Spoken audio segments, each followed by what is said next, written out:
investigador particular, independiente, coautor de estudios sobre... Acá está. Independiente, además de, bueno, justamente trabaja sobre la intencionalidad narrativa en la dirección de aventuras de rol. Así que, Lucas, te con vos. Muchas gracias. Hola. Y arranco con una pregunta. ¿Alguna vez jugaron una partida en la que después de tirar un montón de dados y vivir un montón de escenas de rol, nunca les quedó del todo claro de qué se trataba esa partida? Bien. Quizás, ojo, las descripciones del director eran espectaculares, las escenas las fuimos buscando entre todos, pero la verdad que al final del día no había un hilo conductor de eso. Y eso genera esa preocupación después. A mí me pasó, por ejemplo, jugué un one-shot. Un one-shot de una aventura en sesión de Dungeons & Dragons, donde estábamos en una mazmorra, y todos los desafíos, todos los acertijos que estaban ahí, estaban escritos en un lenguaje extraño, extranjero, general, pero era el abisal, para los que reconozcan. Y había, mi personaje sí lo creé con el director de juego, tenía lenguaje infernal, no tenía nada que ver, por más que le pedí, por favor, ¿tiene algo que ver? No, nada. Pero los demás sí jugaron con personajes pregenerados, creados para esta aventura. Y sin embargo, nos encontramos chocándonos contra la pared, literal, grabada, de símbolos que no podíamos leer. Y que eso no nos daba la solución, nos daba la pista de cómo solucionar las cosas. Los primeros desafíos, perfecto. Empujamos rocas en donde cabieran y se abrían puertas. Pero realmente llegó un punto donde ya no se podía. Obviamente, los jugadores siempre van a resolver las cosas y forzamos y empezamos a invocar a nuestros dioses, y la realidad es que los usamos como traductores improvisados. El director, perfecto. Tiramos un de 20, sacaste un 5, bueno, de estas 20 palabras del puzzle te digo 5. Sacaste un 18, bueno, tomá, te doy toda la pista. Pero la realidad es que hasta ese proceso se genera una frustración, y nos resignamos medio un poco a qué estamos haciendo, porque no teníamos acceso a la pista, estábamos viendo estatuas por todos lados, y la verdad es que dependíamos de la gracia del director en ese sentido. Y ahí en esa experiencia me di cuenta de algo fundamental que tal vez lo podía ir pensando, pero es que la responsabilidad del director es enorme. ¿Sí? Él nos trae el mundo, nos describe el mundo, nos señala las posibilidades que tenemos nosotros dentro de ese mundo, y con una frase puede marcar todo el tono de la partida o inhabilitar la idea de un jugador que propone. Y si lo que transmite no tiene mucho sentido, tal vez genera eso, una sucesión de tiradas que no van a ningún lado. Y entonces, ahí surge la pregunta incómoda. ¿De quién fue la culpa? ¿De nosotros que no entendíamos los puzzles? ¿De nosotros que no nos pusimos lenguaje abisal? ¿Del director que no nos dio claves para entender? ¿O que no se garantizó la coherencia de la aventura de ninguna manera?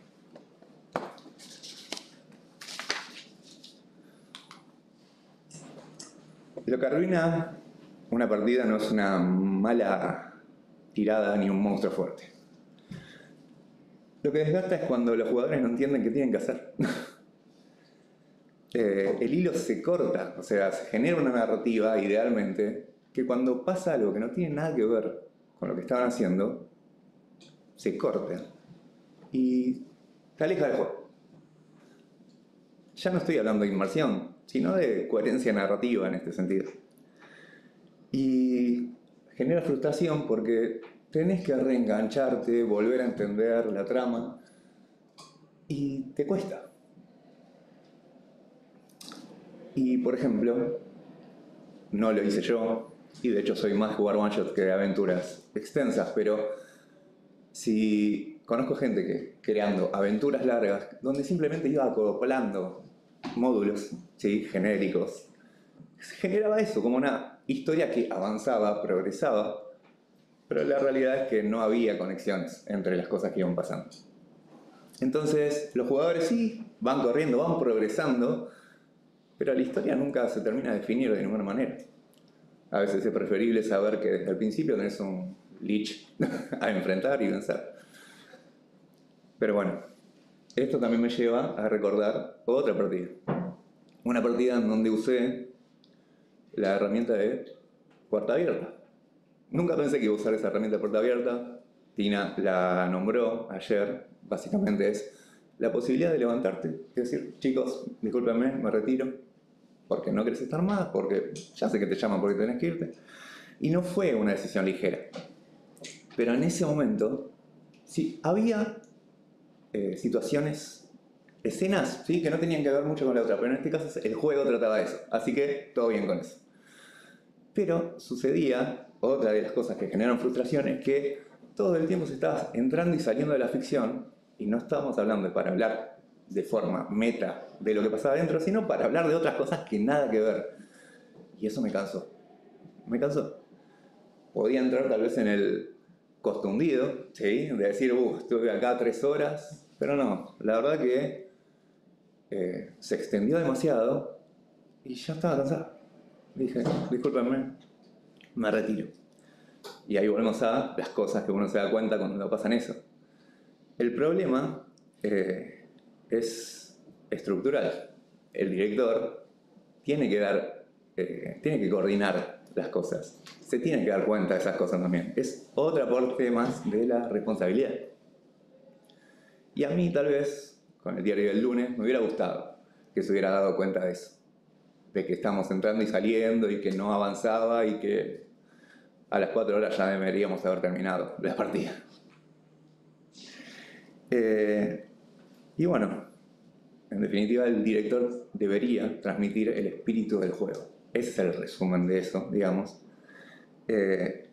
Porque con eso los jugadores entienden el contexto y pueden actuar con coherencia, ¿sí? Y si no pasa eso, puede incluso expulsar al jugador, aunque siga estando ahí en la partida, ¿sí? Pero bueno, muchos creen que para generar tal vez una aventura coherente deberían leer el manual 3 veces, preparar todo el detalle. Pero la realidad es que el director a veces es el único que lee el manual. Y esa tal vez es la clave de toda esta charla. Los jugadores, dependiendo. Yo, por ejemplo, me pongo el título de divulgador de juegos argentinos y la verdad es que es mucho más difícil dirigir Pampa Primigenia, Leyenda, Peracetic, Territorio Zombie. No, a ver, sí, hay muchos que tienen pocas páginas, pero la realidad es que vos tenés que estar todo el tiempo diciendo de qué trata el juego, cuál es la base. Y bueno, justamente una de las, digamos, mecánicas, herramientas tal vez con la de puerta abierta es CATS, ¿sí? Es una herramienta súper sencilla para transmitir contexto que tiene el director del juego. Él fue creada por Patrick O'Leary, que es una de las grandes herramientas, digamos, que tiene y que básicamente refleja eso. Primero, transmitir el concepto. Simplemente de qué trata el juego, ¿sí? Decís, Pampa Primigenia, somos gauchos, con guapura, que pueden enfrentar cualquier amenaza, hasta que se enfrentan a algo que no pueden enfrentar, primigenio. Lo podría plantear así. Después el objetivo. Ahora sí estás hablando de que la party, digamos, el grupo de personajes, ¿qué es lo que quieren hacer? ¿Se puede ganar? ¿Se puede perder? ¿Qué es lo que buscamos? Después, el tono. Vamos a hacerlo cómico. Vamos a hacer pase de comedia o vamos a ver la parte bien de horror de esto. Pasa algo, no nos reímos, nos metemos bien ahí. Y si no, la temática. ¿Sí? Ahí sí podemos hablar también de otra herramienta, líneas y velos, ¿sí? Como las cosas que van a tocarse. Va a haber horror corporal, cosas por el estilo. Bueno, todo se ve ahí. Y en 2 minutos, antes de una partida, se puede definir de todo lo que va a ser y unen, digamos, las expectativas de todos los jugadores y directores. Entonces, ¿cómo se ve y cómo se sentiría una partida donde todos estamos en la misma? En este caso es al revés que lo anterior. No hay jugadores que no sepan qué hacer. no hay jugadores que estén mirando la hoja buscando una alternativa. Simplemente se involucran más, tienen más posibilidades porque ya están metidos en el juego. Hay mucha más complicidad. Las ideas van a encajar, uno va a tirar una idea, otra le va a poner por encima y se va generando, digamos, ese refuerzo de ideas. Y por dar un ejemplo de Pampa Primigenia, que es otro que estoy dirigiendo mucho product placement ahí que estoy poniendo, pero los gauchos, al prepararse para enfrentar a una criatura primigenia que venga de las llanuras, antes de eso, tal vez el jugador mismo, al entender todo este contexto, agarra, pone la pava, la calienta, se un mate y empieza a armar un ritual previo a eso, pero porque el jugador entiende que está jugando. Y eso no tiene nada que ver con las mecánicas del juego particularmente, aunque está bien diseñado y hay una mecánica para compartir el mate. Obviamente no estoy diciendo que es la forma correcta de jugar, pero sí busco que se entienda, digamos, que hay una forma en este CATS, tal vez, de ponernos a todos en sintonía, ¿no? Entonces, ¿qué hacemos con todo esto? ¿Queremos seguir leyendo los directores el manual solo nosotros? Perfecto. Busquemos la forma de darle el contexto a los jugadores.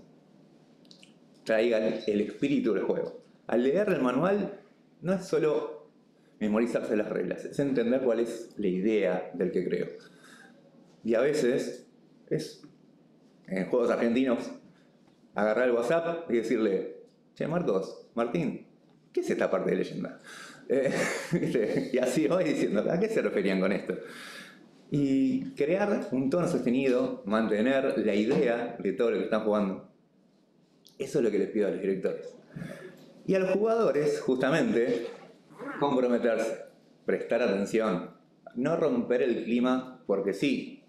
De hecho, si tal vez hay algo que te incomoda y por eso sentís que tenés que hacer eso, bueno, decile al director: che, mira, esto no me copa tanto. Obviamente hay herramientas para eso, pero justamente sentir la comodidad de estar presente y de decir: che, tengo esta idea, ¿te parece muy loca? Vamos. Y bueno, en general es eso, que el rol sea una experiencia compartida y que no nazca solo del manual, sino de, digamos, compartir en la misma mesa el mismo espíritu de juego. Muchas gracias.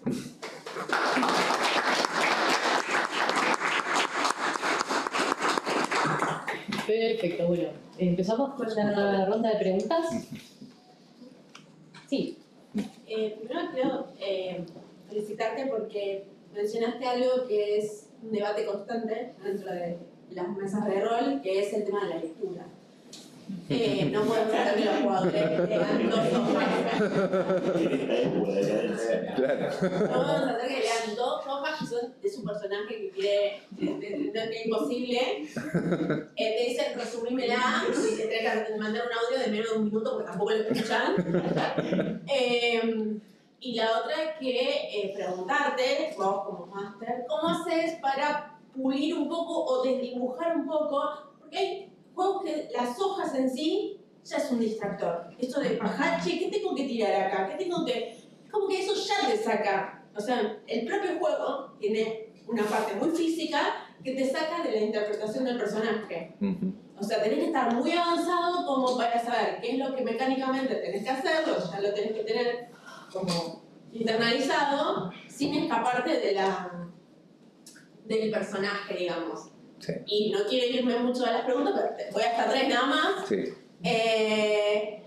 Soy periodista, perdón.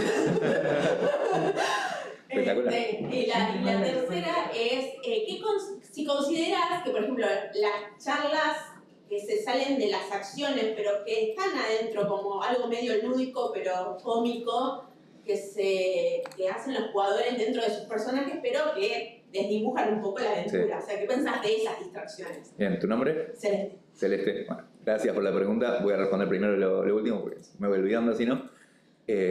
la realidad es que, obvio, estoy re de acuerdo en hablar y salir del personaje para reírnos de una escena porque nos va, justamente la parte de director, máster y demás, últimamente cada vez estoy más feliz de decirme soy facilitador. No me importa que alguien me diga soy cronista en el manual, no, yo soy facilitador. Y tal vez es un compromiso solo que me estoy poniendo, lo hablaba antes con los chicos, que facilitador de la diversión. Me fui lejos, ¿viste? Pero tal vez, bueno, no te digo que lo voy a garantizar, pero sí voy a buscar eso. Y si es algo que les divierte, obvio que sí. Yo no tengo nada en contra de eso. En ese caso, la aventura que comenté antes, realmente estábamos hablando de, bueno, comida, no tiene nada que ver con... Lo podemos planificar antes, no pasa. Con respecto a las hojas de personaje, realmente ahí, en ese caso, dependiendo del juego, pero si soy alguien que soy el único que lo leyó y lo voy a presentar por primera vez, medio como que ya sé a quién le voy a pedir que intente abrir la puerta con fuerza, o sea, en ese caso, lean la hoja, entiendan lo que quieren hacer, y sí, antes de la partida pregunto, ¿cómo te imaginas que actúa tu personaje? Y ahí, de alguna manera, voy relacionando esas cosas. Pero casualmente, los últimos juegos que estoy jugando yo, dirigiendo, promoviendo, son muy sencillos.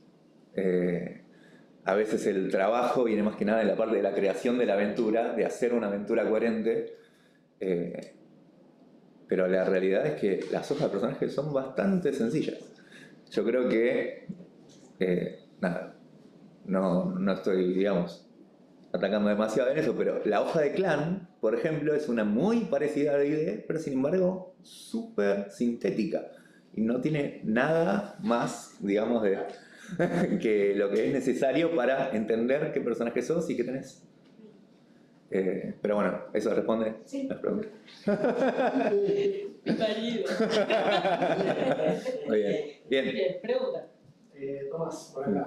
Una pregunta por ahí un poco específica respecto a la inmersión, no como términos generales en el rol, sino cuando tendés a jugar, tal vez por ahí en el contexto del one shot, no sé si se ve tanto, creo que se ve más que en una campaña larga. Cuando tendés por ahí a jugar 2 o 3 one shots en un mes, en 2 meses, en el año, con los mismos jugadores, interpretando diferentes personajes. ¿Cuál es tu opinión tal vez acerca de este vínculo de jugador-personaje? ¿Cómo hace eso a la inmersión en qué tanto el jugador deja pasar de sí al personaje cuando por ahí somos el mismo grupo, cambiaron algunas personas, pero termina siendo como el mismo personaje en cierta forma, ¿no? Porque es el mismo jugador y no termina de diferenciar lo que él como jugador quiere a plasmarlo realmente en un personaje y generar, volviendo a esto, terminar de la pregunta, ¿no? Como la inmersión de hoy estoy jugando a este personaje. Bien. Es muy interesante eso porque también depende de cuánto se involucra el jugador con el juego y el entender y el comprometerse con aportar coherencia, que tiene que ver con lo que dice ahí. Hay jugadores que reconocemos que siempre ponen los mismos 3 en cualquier juego, y eso pasa. Pero yo reconozco, por ejemplo, en eventos, en un local donde hay juegos de rol, que voy cada tanto, y generalmente se suelen repetir los mismos jugadores, que tal vez porque les doy mucho, no sé, mucho spoiler, digamos, de lo que trata, de cómo se disfruta más este juego, según yo, ¿viste? Se involucran más en el hecho de decir, bueno, vamos a buscar la corrupción. Ah, bueno, este martillo en particular sirve para reparar todo, vamos con el martillo. Y a veces se van justamente más por las habilidades que tienen los personajes que por el personaje. Y creo que ahí va, tal vez, la respuesta, que en los one-shots va más por las habilidades del momento, porque no hay otra forma de utilizarlas, que el tipo de personaje que querés usar. Es con qué herramienta vas a enfrentar el juego, digamos, el one-shot. Yo quiero hacer una pregunta, ¿Sí? que es, ¿qué diferencia crees y qué te parece más importante al momento de una mesa con la relación máster-jugadores? Si es el compromiso o sea, con la trama en sí, o la complicidad. Bien. Que si bien las dos como que son similares, no es lo mismo al momento de encarar personajes o encarar una trama. Bien. Respuesta sencilla, complicidad. Respuesta larga. A mí me encanta, primero que nada, preparar toda una aventura, en todo caso, para yo sentirme contento y satisfecho de que voy preparado. A la primera escena, me rompes la aventura, no importa, vamos a improvisar. Pero lo importante es, digamos, que todos estemos en la misma. Me ha pasado, por ejemplo, crear una aventura para más, que lo he dirigido 20 veces esa misma aventura. No hay chance, lo jugué con españoles en las Netcom.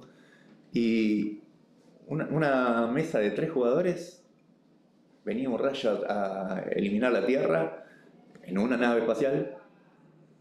Con la nave chocaron el rayo, explotó la luna, problema de la Tierra y se fueron a otro lado. O sea, no se fueron ni siquiera a ver qué pasó en la luna. Y se armó toda una aventura de ciencia ficción donde realmente ya era algo espacial que no tenía nada que ver con la idea que tenía con esto. Las aventuras siempre están copadas, pero los juegos, para mí, tienen mecánicas para jugar a ver qué pasa, que es la típica situación actual, ¿no? En muchos juegos indies. Y al revés, ¿cómo sería? ¿Vos preferís a los jugadores con compromiso con la trama que vos planteás o querés completa complicidad con la baraja que le estás poniendo enfrente de situaciones? No, yo lo que quiero es compromiso de los jugadores con crear la historia. O sea, si de repente yo tengo una historia desde A, nunca pongo el final y siempre pongo obstáculos que nunca sé cómo se resuelven, porque algo que me dijo un máster que tuve en ese momento de CAT, o sea, nada que ver ese juego, es, si vos dirigís mago, le planteas cualquier problema y lo van a resolver de cualquier manera, no importa qué tan difícil sea. Entonces desde ese momento lo tomé como, vamos a plantear problemas que ellos me digan cómo se resuelven. Y entonces yo también estoy como más predispuesto a las soluciones que plantean ellos. ¿Alguna pregunta más? A mí me gustaría hacer, tal vez ahí me falta algún concepto. Hace un momento mencionaba sobre el utilizar las mecánicas de los jugadores, bueno, tal vez también de los personajes en vez de a los personajes mismos. Sí. En particular en los one-shots, o sea, también lo plantearía en campañas largas, pero en particular en los one-shots, ¿cuál sería la diferencia? En particular de los one-shots. Yo creo que en ese sentido están como muchos más desesperados para hacer algo en esa sesión. En las aventuras más extensas, a veces se suele pasar como que hay capítulos de series donde, bueno, en este capítulo el bárbaro es el que va a hacer la mayor cantidad de cosas. En el próximo capítulo, una temporada solo del mago. Acá nos estamos buscando en algún momento de darle una escena al menos a cada uno con lo que hace mejor. Yo creo que más que nada va por ese lado. A eso me refería con cómo utilizan la hoja de personaje. El momento spotlight. Claro. Bueno, es eso, justamente. Y ahí estoy como director. Yo estoy en eso, soy un facilitador de foco, en ese sentido. Esa es mi intención. ¿Alguna más? Una última más. Hace un rato conversábamos sobre el sistema Nibiru. Sí. Y un poco esto sobre lo que decías recién, ¿no? De spotlight o evento memorable, 1 o 2 por personaje.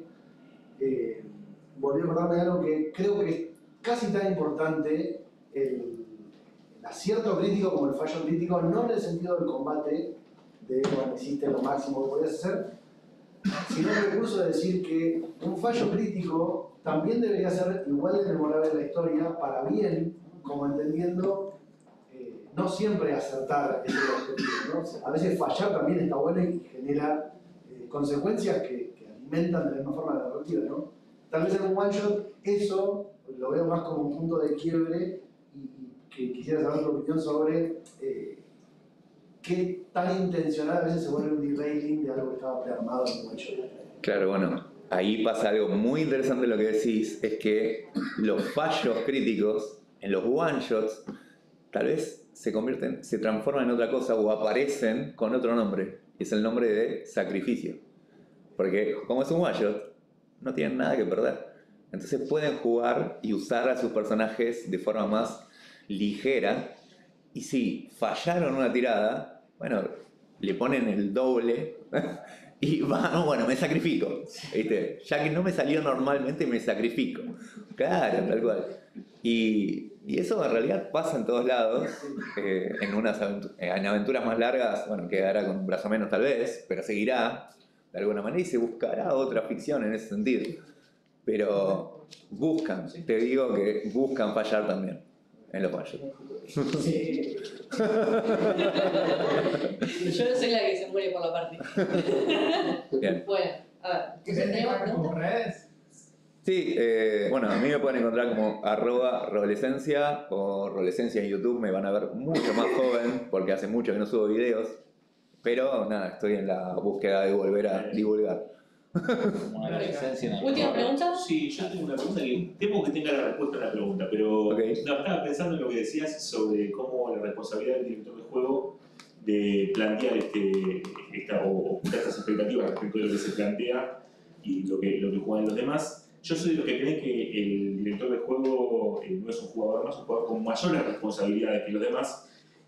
Pero también eso pone muchas veces en el director de juego esta construcción de grupo que se hace donde todo el lugar del director de juego y se crea una especie de dependencia que orbita al director de juego, ¿no? Sí. Digo, la pregunta va por ese lado, si esta cuestión de tener más background, de tener material o saber de dónde agarrarse para aportarle a ese mundo, no tiene que ser una cosa más repartida también. No solo digo que el director la proponga y ahí está la clave del tema, ¿no? Estoy completamente de acuerdo. Claramente sí está la responsabilidad del director de decir, bueno, en esta mesa sí, me tengo que calzar yo la responsabilidad de hacer todo eso. Pero hay algo que yo suelo hacer, por ejemplo, que es muy común tal vez en juegos, bueno, más que nada con pocas mecánicas, PBTA, o juegos que para cada personaje tienen mecánicas en particular, que les digo, yo les voy diciendo más o menos por dónde tienen que ir.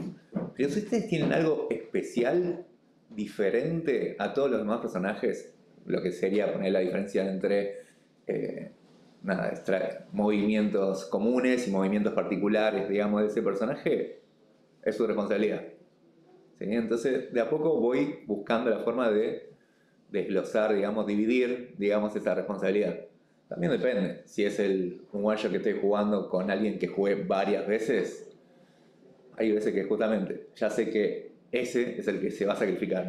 Y es el que, si todo eso está fallando, él va a tirar la idea mágica para sobrellevar las cosas.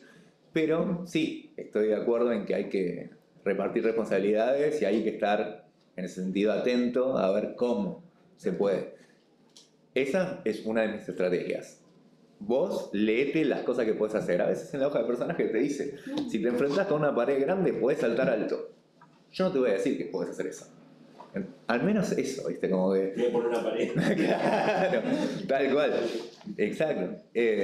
Pero en definitiva es eso. Hay momentos donde hay crónicas, ¿sí? Hay veces donde hay alguien que le digo, bueno, sos una suerte de cronista dentro de un one shot que tal vez no parece mucho sentido, pero a veces en la parte de responsabilidad yo hago algo diferente que también es una herramienta de seguridad y confort más que nada. Pero la herramienta de estrellas y deseos, no sé si la ubicás, al final de la partida vos le pedís a alguien que te diga qué te pareció más copado, estrella, y deseo que le gustaría para la siguiente sesión. Pero en un one shot no tiene sentido el deseo. Entonces yo hago lo diferente, pongo el deseo al principio de la sesión y le pregunto, ¿qué te gustaría ver en esta partida? Es como una versión mía, rolescencia, ponele.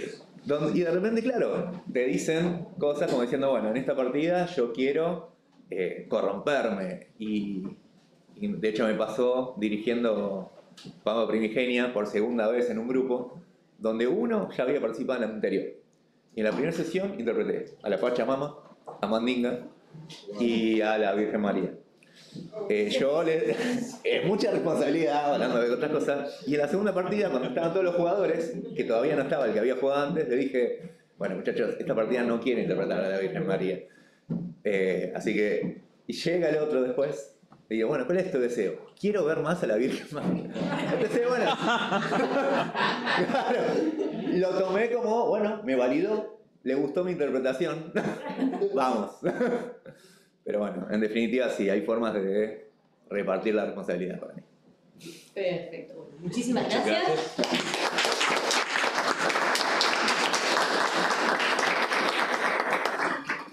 Y ahora acomodamos un poquito las cosas para la siguiente ponencia con Francisco Fernando Escobar.